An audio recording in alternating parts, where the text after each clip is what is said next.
the ball on a play. He gets it out deep, and Havlicek steals it over to Sam Jones. Havlicek stole the ball. Starr begins the count. Takes the snap. He's got the quarterback thinking he's able to touchdown. And the Green Bay Packers are going to be world champions.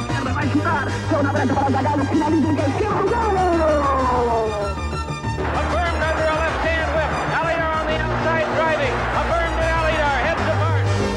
Here's the pitch by Downing. Swinging. There's a drive into left center field. That ball is going to be out of here. It's gone. It's 7-15. There's a new home run champion of all time, and it's Henry Aaron.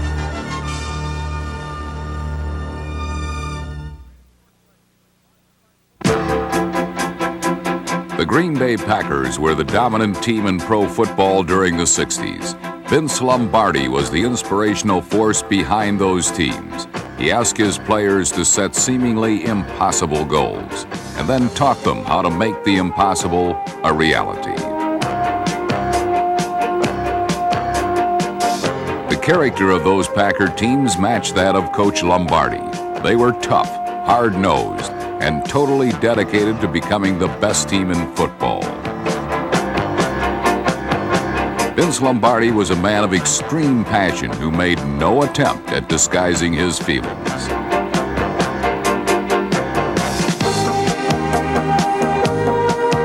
Lombardi took over the Packers in 1959 and inherited a team that had become comfortable with losing. In his 8 seasons with Green Bay, the Packers won 5 NFL titles, 2 Super Bowls, and enjoyed 8 straight winning seasons. Those achievements are only part of Vince Lombardi's story.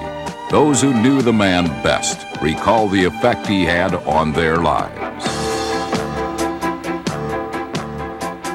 Coach Lombardi had a very clear, precise image in his mind of what he wanted to do and where he wanted to go, and he had a great energy about him, a great drive, a great burn. He used to say that he had a burning incandescence in his gut. He had a great fire to achieve, to accomplish, to excel. And he brought everyone along with him. He demanded that you come along with him. He demanded that you perform.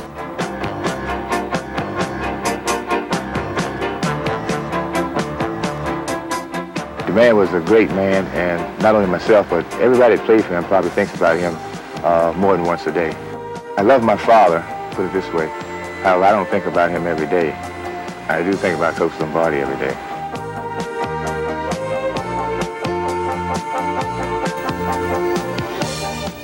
Coach Lombardi was so perfect in every detail that he covered during the week that when the game was played on Sunday, there was really never any doubt in my mind what he wanted done, and that made the job immeasurably easier. I owe, as I've said many times, my football life to Coach Lombardi. I loved Vince Lombardi. I identify with people who stand for something. People of principle, of character, and of conscience. He never asked more from any player than the player had the capacity to give. If you want to know about Vince Lombardi, the man, not the person written about, ask his players. Paul Hornung said, he saved my life. Willie Davis said, he's all the man there is. The late Henry Jordan used to say, I love that wolf of a man. He treats us all the same. Like dogs. And he said it with love. And Bart Starr said, I would be nothing without him. Yeah, I loved Vince Lombardi. He was a man of character. He was a moral man. Vince Lombardi developed his love for the game of football while growing up on the streets of Brooklyn, New York. Eventually, he went on to play at Fordham University and gained fame as a member of an offensive line known as the 7 Blocks of Granite. Following his graduation from Fordham, Lombardi began coaching on the high school level. After serving as an assistant at Fordham, he joined the staff at West Point in 1949. He He spent 5 seasons at West Point and was named as the new offensive coordinator of the New York Giants. In New York, Lombardi had star players in Alex Webster and Frank Gifford. In 1956, the Giants won an NFL title, and in 1958, they played the Baltimore Colts in the most memorable title game of all time. Lombardi's influence on the Giant offense was illustrated by their emphasis on the running game. Vince Lombardi earned a league-wide reputation for being a highly skilled teacher and a tremendous motivator. After 20 years of waiting and learning, Vince Lombardi's dream came true in 1959. He was named the head coach and general manager of the Green Bay Packers. In Green Bay, he faced the greatest challenge of his life. The Packers had fallen on hard times and were without question the worst team in football. For this reason, Lombardi wanted complete control over the team. A team that did not know how to win was about to learn from the master.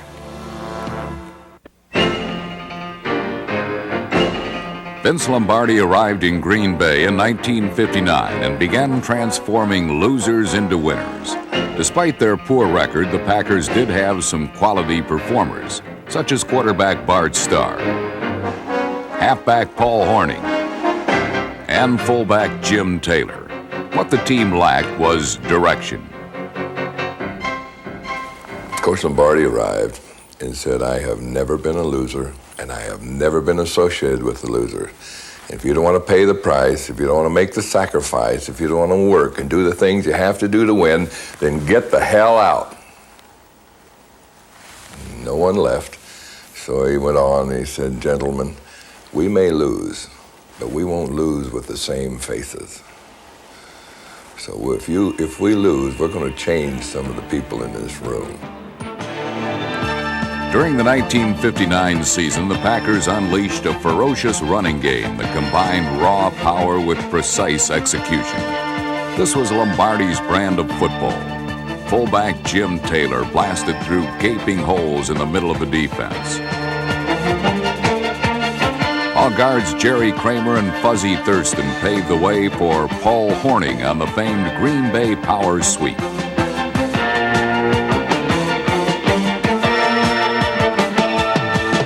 Hornung and Taylor developed into one of pro football's most devastating backfield tandems.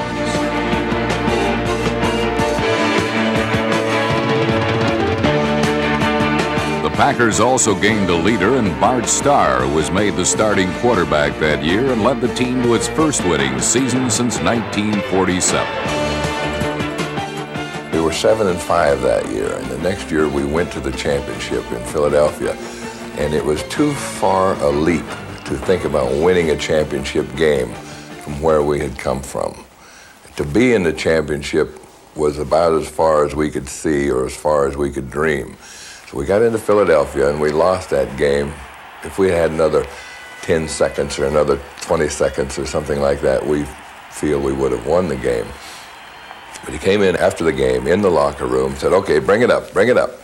This is just immediately after the game. He says, "All right, we lost this one, but next year we're going to win the championship. Next year we're going to win it."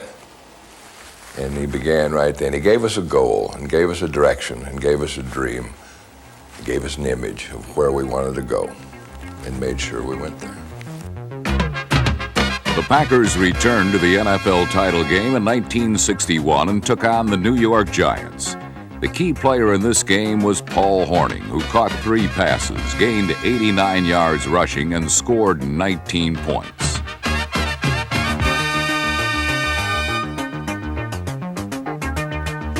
The Packers outplayed the Giants in every phase of the game while rolling to a 37-0 win. Lombardi's players celebrated the victory by treating their coach to a royal ride, a gesture that was to become an annual tradition. The following season, the same 2 teams met for the title. This halfback pass from Hornung to Boyd Dowler was a pivotal play as it set up Green Bay's only touchdown, an 8-yard run by Jim Taylor. The Packers shut down New York and pounded out a 16-7 win for their second consecutive NFL title. Under Vince Lombardi, the Packers were superior to every team in the league when it came to physical conditioning and mental preparation. He punished their bodies with grueling practice routines and drilled them on assignments until they executed them in their sleep. In order to defeat Green Bay, you had to outplay them or outthink them. On top of those two advantages was Lombardi's explosive nature, which could ignite a fire on his teams and make life miserable for their opponents. Following a 2-year absence from the title picture, Vince Lombardi brought the Pack back in 1965. They faced the Cleveland Browns at home and rode their patented running game to a 23-12 win. Takes the ball, hands off to Hawning, swing to the left side, he's got the block, he's inside the 10, he's at the 5, cuts into the end zone for the touchdown! And there He kind of looked at all of us as his children, in a certain sense. These are my boys, and I've got to make sure that you wear your tie, you try your shoes, you dress right, you do this, you do that. So he kind of looked after us in a number of ways besides the football field. And when he talked to us, he didn't talk to us in football terms. He talked to us in life terms. He talked to us about goal setting, about commitment, about preparation, about consistency, about intensity, about discipline, things that are important in your life no matter what you do or where you go. It wasn't always blocking and tackling in football. It was life terms.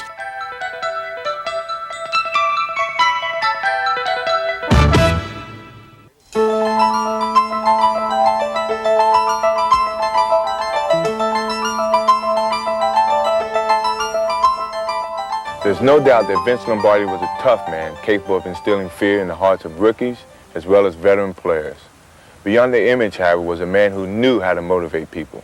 He knew which players responded to his yelling. He also knew which players needed a pat on the back and words of encouragement. Lombardi recognized that people was different. He treated them as individuals. He was a brilliant coach, but perhaps his greatest role was that of a leader, a man who players would follow into battle. The Packers followed Vince Lombardi to Dallas in 1966 for an NFL title showdown with the up-and-coming Cowboys. Realizing that the Dallas defense was best at stopping the run, Lombardi devised a game plan that exploited the Cowboys' secondary. Bart Starr executed that game plan with spectacular results.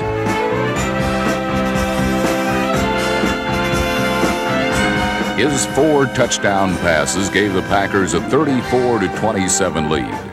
In the final seconds, however, Dallas threatened.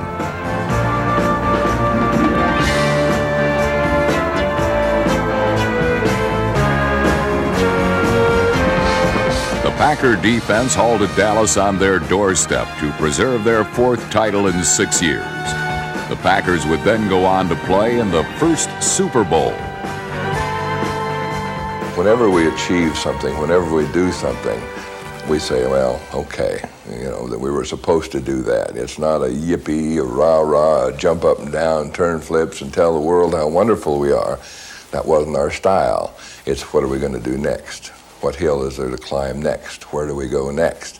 It's a constant quest, constant challenges, and constant self-improvement. The AFL champion Kansas City Chiefs entered the Super Bowl with hopes of toppling the class of the NFL. The Packers were in no mood for such lofty daydreams. Bart Starr led the Packer offense with masterful precision while throwing for 250 yards and 2 touchdowns. He was named the game's most valuable player, as Green Bay soundly defeated Kansas City by a score of 35-10.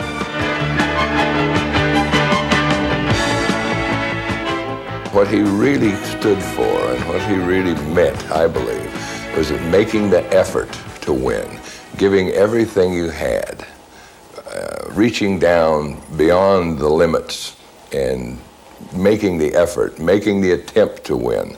It's always great to win.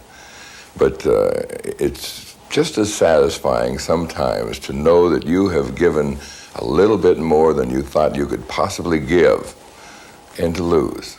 It's never comfortable to lose, and it's never satisfying to lose, but it's tremendously satisfying to go beyond your limits. On December 31st, 1967, the Green Bay Packers met the Dallas Cowboys for the NFL title. The temperature in Milwaukee was 13 degrees below zero. During the course of this game, Vince Lombardi would ask his players to go further than they had ever gone during his time in Green Bay. Trailing 17-14, the Packers began a drive on their 31-yard line with 4 minutes and 50 seconds left in the game. Utilizing a brilliant blend of pass plays and running plays, Bart Starr moved his team over the frozen turf to the Cowboys' 3-yard line.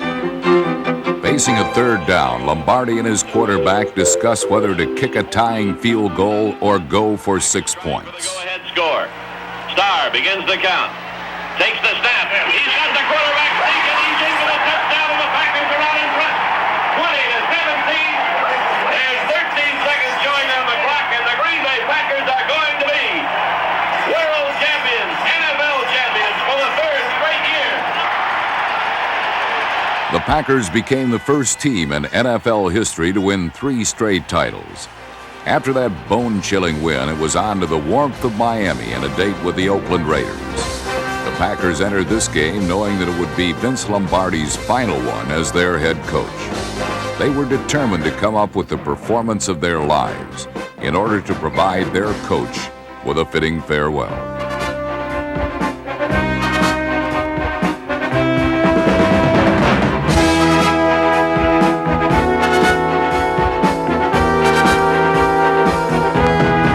As Vince Lombardi proudly observed from the sideline, his Packers overwhelmed Oakland.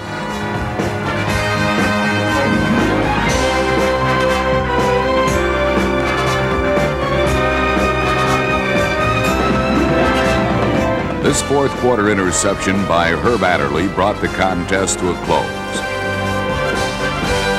The 33-14 Packer win certainly found a special place in Vince Lombardi's heart.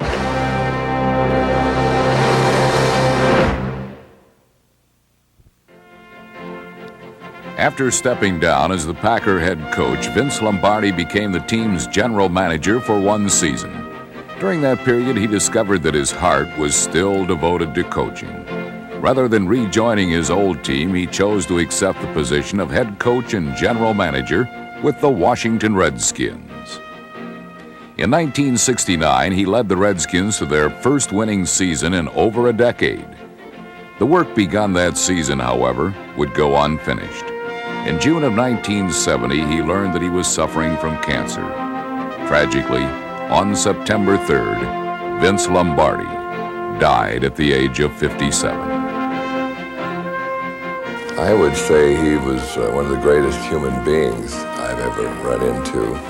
He was a fine football coach. I've been asked so many times if I wouldn't like to play today when the kids are making $500,000 a year. I made $8,000 my first year. So 2 or 3 years ago, where Randy White signed a contract for $800,000, 100 times more than I made. I wouldn't trade him a minute of my time in Green Bay for his time in Dallas. There's no one in the world I would have rather played for than Vince Lombardi. The loss of Vince Lombardi was not only felt by those who played for him, but also by those who recognized the man for his devotion to excellence. Vince Lombardi may have carried the title of coach, but his teachings did not end on the playing field. He taught his players the lessons of life, lessons which they carry with them today. You've heard what his former players have said about him, and you know of his team's accomplishments. His legacy was marked by a dynamic ability to teach, to lead, and to inspire. Others may have followed in his footsteps, but no one would ever fill his shoes. I'm Michael Jordan. Thanks for watching. I think it takes a great deal more to put a running game together than it does to put a passing game together. I think everybody has to work as a team in order to make a successful running game. I personally like the run. I think the running game is really what football is all about. And also, it makes you a little bit hard-nosed. The more you run, the more hard-nosed you are. And also, the running game complements the passing game. I could go on here.